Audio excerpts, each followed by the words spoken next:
Hello, this is Bible reading here for March the 12th, and we're picking back up where we left off yesterday in Numbers 16:41, and we're going to 18:32. So, Numbers 16:41. This is about murmuring and plague. But on the next day, all the congregation of the sons of Israel grumbled against Moses and Aaron, saying, "You are the ones who have caused the death of the Lord's people." And it came about, however, that the congregation had assembled against Moses and Aaron, that they turned towards the tent of meeting, and behold, the cloud covered it, and the glory of the Lord appeared.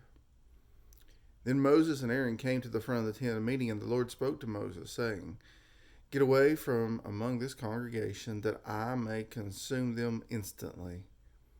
And they fell on their faces. Moses said to Aaron, "Take your censer and put it in the fire from the altar and lay incense on it. Then bring it quickly to the congregation and make atonement for them. For wrath has gone forth from the Lord, the plague has begun." Then Aaron took it as Moses had spoken, and ran into the midst of the assembly, for behold, the plague had begun among the people. So he put on the incense and made the atonement for the people. He took his stand between the dead and the living, so that the plague was checked. But those who died by the plague were 14,700, besides those who died on account of Korah. Then Aaron returned to Moses at the doorway of the tent of meeting, for the plague had been checked. Then the Lord spoke to Moses, saying, "Speak to the sons of Israel, and get from them a rod for each father's household, 12 rods from all their leaders according to their father's households.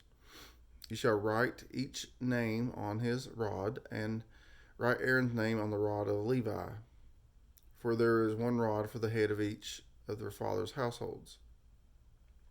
You shall then deposit them in the tent of the meeting in front of the testimony where I meet with you. It will come about that the rod of the man whom I choose will sprout. Thus I will lessen from upon myself the grumblings of the sons of Israel who are grumbling against you." Moses therefore spoke to the sons of Israel, and all their leaders gave him a rod apiece, for each leader according to their father's households, 12 rods, with the rod of Aaron among the rods. So Moses deposited the rods before the Lord in the tent of testimony. Now on the next day Moses went into the tent of the testimony, and behold, the rod of Aaron for the house of Levi had sprouted, put forth buds, and produced blossoms, and it bore ripe almonds. Moses then brought out all the rods from the presence of the Lord to all the sons of Israel, and they looked, and each man took his rod. But the Lord said to Moses, "Put the rod of Aaron before the testimony to be kept as a sign against the rebels, that you may put an end to their grumblings against me, so that they will not die." Thus Moses did, just as the Lord had commanded him, so he did. Then the sons of Israel spoke to Moses, saying, "Behold, we perish, we're dying, we're all dying. Everyone who comes near to the tabernacle of the Lord must die. Are we to perish completely?" So the Lord said to Aaron, "You and your sons," this is chapter 18, "you and your sons and your father's household with you shall bear the guilt in connection with the sanctuary, and you and your sons with you shall bear the guilt in connection with your priesthood. But bring with you also your brothers, the tribe of Levi, the tribe of your father, that they may be joined with you and serve you, while you and your sons with you are before the tent of the testimony. They shall thus attend to your obligation and to the obligation of all the tent. But they shall not come near to the furnishings of the sanctuary and the altar, or both they and you will die. They shall be joined with you and attend to the obligations of the tent of meeting for all the service of the tent, but an outsider may not come near you. So you shall attend to the obligations of the sanctuary and the obligations of the altar, so that there will no longer be wrath on the sons of Israel.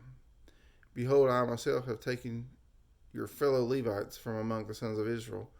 They are a gift to you, dedicated to the Lord, to perform the service for the tent of meeting. But you and your sons with you shall attend to your priesthood, for everything concerning the altar and inside the veil, and you are to perform service. I am giving you the priesthood as a bestowed service, but the outsider who comes near shall be put to death." Then the Lord spoke to Aaron, "Now behold, I myself here giving you charge of my offerings, even all the holy gifts of the son of Israel. I have given them to you as a portion, and to your sons as a perpetual allotment. This shall be yours from the most holy gifts reserved from the fire. Every offering of theirs, even every grain offering, and every sin offering, and every guilt offering, which they shall render to me, shall be most holy for you and for your sons. As the most holy gifts, you shall eat it. Every male shall eat it. It shall be holy to you. This also is yours, the offering of their gift, even all the wave offerings of the sons of Israel. I have given them to you and to your sons and daughters with you as a perpetual allotment. Every one of your household who is clean may eat it. All the best of the fresh oil and all the best of the fresh wine and of the grain, the first fruits of those which they give to the Lord, I give them to you. The first ripe fruits of all that is in the land, which they bring to the Lord, shall be yours. Every one of your household who is clean may eat of it. Every devoted thing in Israel shall be yours. Every first issue of the womb of all flesh, whether man or animal, which they offer to the Lord, shall be yours. Nevertheless, the firstborn of man you shall surely redeem, and the firstborn of unclean animals you shall redeem. As to their redemption price, from a month old you shall redeem them by your valuation, 5 shekels in silver, according to the shekel of the sanctuary, which is 20 gerahs. But the firstborn of an ox, or the firstborn of a sheep, or the firstborn of a goat, you shall not redeem. They are holy. You shall sprinkle their blood on the altar, and shall offer up their fat and smoke as an offering by fire for a soothing aroma to the Lord. Their meat shall be yours. It shall be yours like the breast of a wave offering, and like the right thigh. All the offerings of the holy gifts which the sons of Israel offer to the Lord, I've given to you and your sons and your daughters with you as a perpetual allotment. It's an everlasting covenant of salt before the Lord to you and your descendants with you. Then the Lord said to Aaron, You shall have no inheritance in their land, nor own any portion among them. I am your portion and your inheritance among the sons of Israel. To the sons of Levi, behold, I have given all the tithe in Israel for an inheritance in return for their service which they perform, the service of the tent of meeting. The sons of Israel shall not come near the tent of the meeting again, or they will bear sin and die. Only the Levites shall perform the service of the tent of meeting, and they shall bear their iniquity. It shall be a perpetual statute throughout your generations, and among the sons of Israel they shall have no inheritance. For the tithe of the sons of Israel, which they offer as an offering unto the Lord, I have given to the Levites for an inheritance. Therefore I have said concerning them, they shall have no inheritance among the sons of Israel. Then the Lord spoke to Moses, saying, Moreover, you shall speak to the Levites, and say to them, When you take from the sons of Israel the tithe which I have given you from them for your inheritance, then you shall present an offering from it to the Lord, a tithe of the tithe. Your offering shall be reckoned to you as the grain from the threshing floor, or the full produce from the wine vat.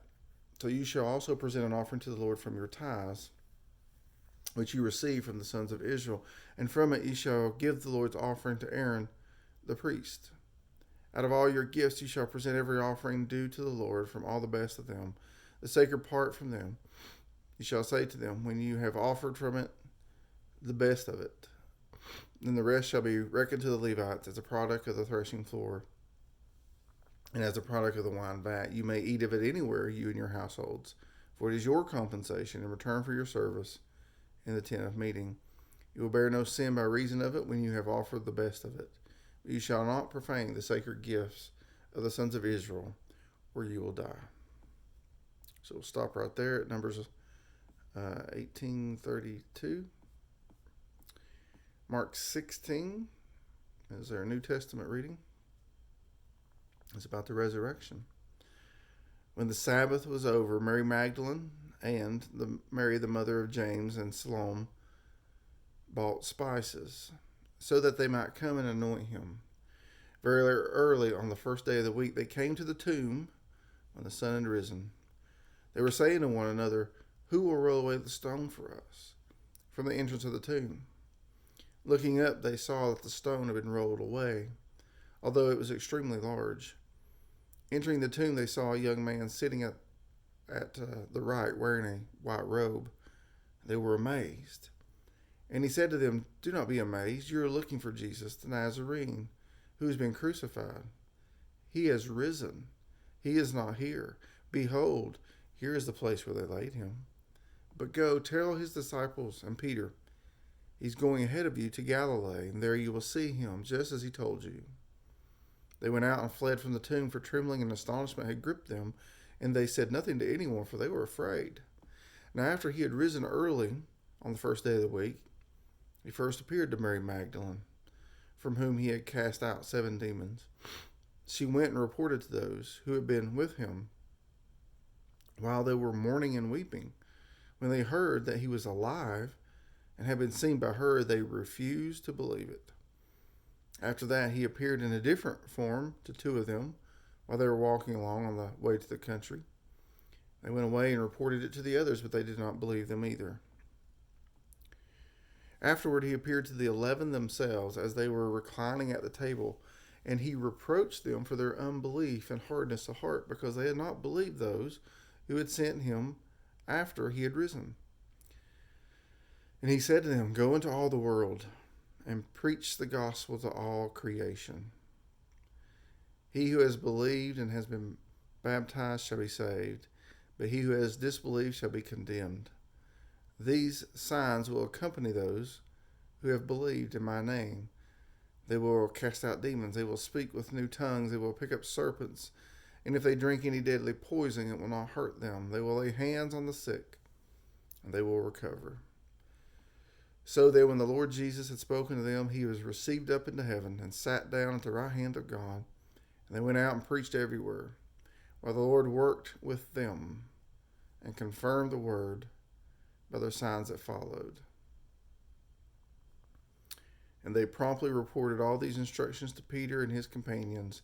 And after that, Jesus himself sent out through them from east to west the sacred and imperishable proclamation of eternal salvation.